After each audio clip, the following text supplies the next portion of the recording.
Hi everyone, and thank you for joining our Agrimaster tutorial today. We'll be going through a PAYG and wages report analysis, a quick analysis for business activity statement in Agrimaster. So let's jump right in. So as usual, we'll start by homepage, go into cash book, click on reports, click on tax reports. Now, as you would see for wages tax in this specific example, we have, if you look on the left side, wages tax is due, but the other taxes are not due. So what that means is either I'm just doing my wages at a different frequency, which you need to be mindful of in your tax setup. So based on this specific file, my wages are done monthly, which means I need to do my BAS monthly. My business activity statement, even though it just has wages tax monthly and rest of them might be quarterly on it, I'm still doing a monthly BAS. All right, so that being said, let's look into wages tax. So based on this, I'm just doing January 2024.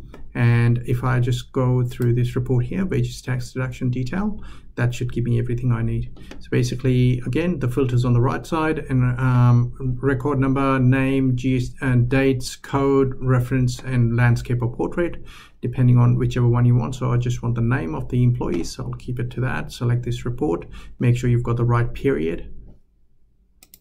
Green tick. Have you checked? Yes.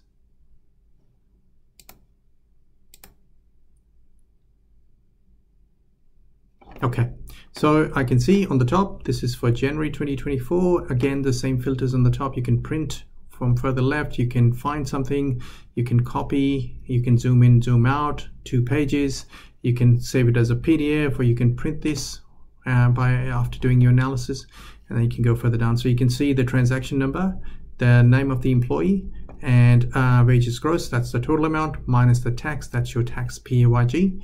In debit, and that's in normal without any brackets onto it, which is your gross amount.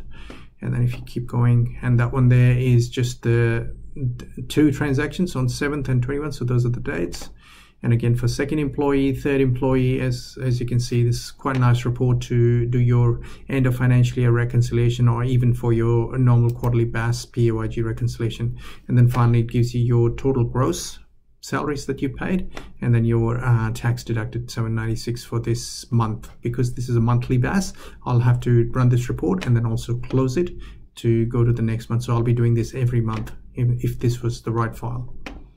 If there is any discrepancies, if something's not making sense, if the codes are not right, if the tax is not coming through properly, you need to go back and check your codes, check the code setup, whether they're selected as wages and in your code setup. Okay. That's pretty much this report. Then you can print and save it, go out. Also, you can run this report at the bottom, which is entry details all transactions. So I'll just quickly show you that one as well. Run as a draft, go no. This is just a reminder to check the setups, go no. This is also going to give us our wages because that's all part of the transactions for that month. And so you can see it's going from January to March though, because it's got all the other transactions as well. So you can see all the transactions for January here as well. And you can just, because it'll give you all the transactions. So if the one that was supposed to be reported as wages and it's not reported as wages, then you can have a look at this report and it gives you those numbers. That's pretty much for the wages. Thank you everyone for watching. If you need more information, please have a look at our help articles or book a one-on-one consulting or training session with our team. All links are in the description. Don't forget to subscribe to this YouTube channel and give this video a like if you enjoyed it. Have a great day.